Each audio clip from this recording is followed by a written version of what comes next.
সকাল সকাল যদি কালাই রুটির সাথে মাংস তরকারি থাকে তাহলে তো অনেক মজা হয়।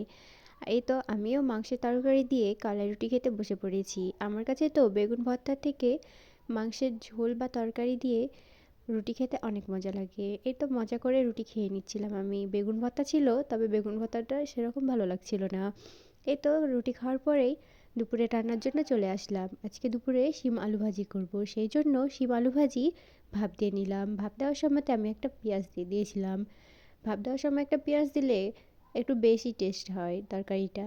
ভাপ দেওয়ার পরে তো একটা কড়াই বসিয়ে দিয়েছি এবং কড়াইতে তেল দিয়ে দিয়েছি। তেল গরম হলে প্রথমে রসুন আর কাঁচামরিচ দিয়ে দিয়েছি। কাঁচামরিচ আর রসুন কুচিগুলোকে আমি খুব ভালোভাবে কেটে রেখেছিলাম। এই তো খুব ভালোভাবে ধুয়ে কেটে রেখেছিলাম যেন পরে রান্না করতে সুবিধা হয়। তেল গরম হয়ে এসেছে আর রসুন আর পেঁয়াজগুলোকে আমি একে একে দিয়ে দিচ্ছিলাম। রসুন আগে দিয়ে দিয়েছি কারণ রসুন আগে দিলে কালারটা অনেক সুন্দর আসে। এই তো রসুনটা যখন ভাজা ভাজা হয়ে গিয়েছে তখন এই পেঁয়াজ কুচিগুলো দিয়ে দিব। পেঁয়াজ কুচি দিয়ে এটাকে খুব ভালোভাবে ভেজে নিতে হবে। ব্রাউন কালার হয়ে আসলে ভাপিয়ে রাখা যে শিম আলুগুলো ছিল সেগুলোও এখন দিয়ে দিব। দেওয়ার পরে খুব ভালোভাবে ভেজে নিব। এই ভাজিটাতে যত বেশিক্ষণ সময় নিয়ে ভাজা যাবে ভাজিটার টেস্ট তত বেশি ভালো হবে। এ ভাজি কেন, যে কোনো ভাজি বেশিক্ষণ ধরে রান্না করলে খেতে খুব মজা হয়। তারপর এটাতে অল্প পরিমাণে জিরা গুঁড়া আর ধনে গুঁড়া দিয়ে নামিয়ে নিব। এই তো আমার ভাজিটা হয়ে গিয়েছে, নামিয়ে নিয়েছি। নামানোর পরে তো অনেক সুন্দর কালার এসেছে আর ভাজিটাও খেতে কিন্তু অনেক মজা হয়েছিল। এভাবে বেশি সময় ধরে ভেজে রান্না করলে কিন্তু যে কোনোই ভাজি খেতে অনেক মজা হয়। তারপরে এখন রান্না করব মাছ। মাছ রান্না করার জন্য প্রথমে তো কড়াই দিয়ে দিয়েছি, তারপরে তেল দিয়ে দিয়েছি। তেল গরম হয়ে আসলে পেঁয়াজ আর মরিচ কুচি দিয়ে দিয়েছি। এখন এই পেঁয়াজ মরিচটাকে খুব ভালোভাবে ব্রাউন করে ভেজে নেব। তারপরে বাটা মশলা দিয়ে দিব। এখানে পেঁয়াজ বাটা আর রসুন বাটা দিয়েছি। শুধু গোটা পেঁয়াজ দিলেই ভালো লাগে না, বাটা পেঁয়াজ দিলেও কিন্তু এই ঝোলটা একটু গাঢ় হয়, খেতেও ভালো লাগে।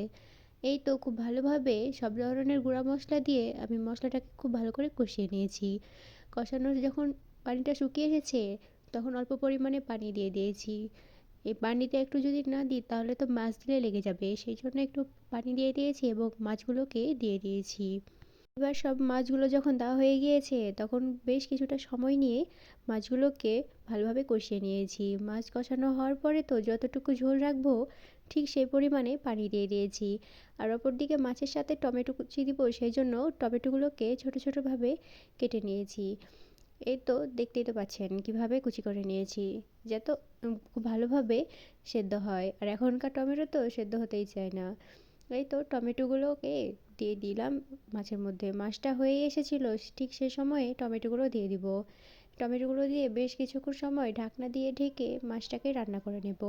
আর মাছে তো ধনেপাতা দিব, সেই জন্য ধনেপাতাগুলোকে খুব ভালোভাবে পরিষ্কার পানি দিয়ে ধুয়ে নিয়েছি। শীতের সময় যে কোনো তরকারিতে ধনেপাতা দিলে কেন জানি না অনেক খেতে ভালো লাগে। এই তো আমার মাছ রান্নাটা তো প্রায় হয়ে গিয়েছে। এখন আমি এই কেটে ধুয়ে রাখা ধনেপাতাগুলো তরকারির ওপর দিয়ে ছড়িয়ে দিব। আমার যেহেতু তরকারির রান্নাটা শেষ পর্যায়ে, সেহেতু এ সময়ই রান্নাটা শেষ করে দেবো এই ধনিয়া পাতা দিয়ে। আমার তরকারিটা রান্না হয়ে গিয়েছে। সব তরকারি যখন রান্না হয়ে গিয়েছে এখন আমি ভাত রান্না করব, সেই জন্য হাঁড়িতে পানি গরম করে নিয়েছি। আর এইদিকে তো চালগুলোকে আমি খুব ভালোভাবে ধুয়ে নিব। এই পানি গরম হতে হতে আমি খুব ভালোভাবে, যতক্ষণ না পরিষ্কার পানি বের হচ্ছে ঠিক ততক্ষণ আমি চালগুলোকে ধুয়ে নিয়েছি। এই তো পানিটা ভালোভাবে ফুটে গিয়েছে, এখন আমি চালগুলোকে দিয়ে দিলাম। ভাত রান্না তো আমার কিছুক্ষণের মধ্যে এখন হয়ে যাবে। এই তো আমার ভাত রান্নাটা হয়ে গিয়েছে। রান্না যখন শেষ হয়ে গিয়েছে তখন আমি এটাকে অল্প পরিমাণে আঁচে দিয়েছিলাম। এই তো আমার আঁচে দেওয়া হয়ে গিয়েছে এবং ভাত বেড়ে নিয়ে চলে এসেছি। এই ভাত নিয়ে এসেছি আর এই তো তরকারি রান্না করেছিলাম টমেটো দিয়ে মাছ। এই মাছের তরকারিটাতে কিন্তু অনেক মজা হয়েছিল খেতে।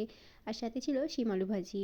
শিম আলু ভাজিটাও ঝাল ঝাল করে রান্না করেছি। সাথে ছিল আলু বেগুন টমেটোর তরকারি। আজকের রান্নাবান্নাগুলো এগুলোই ছিল।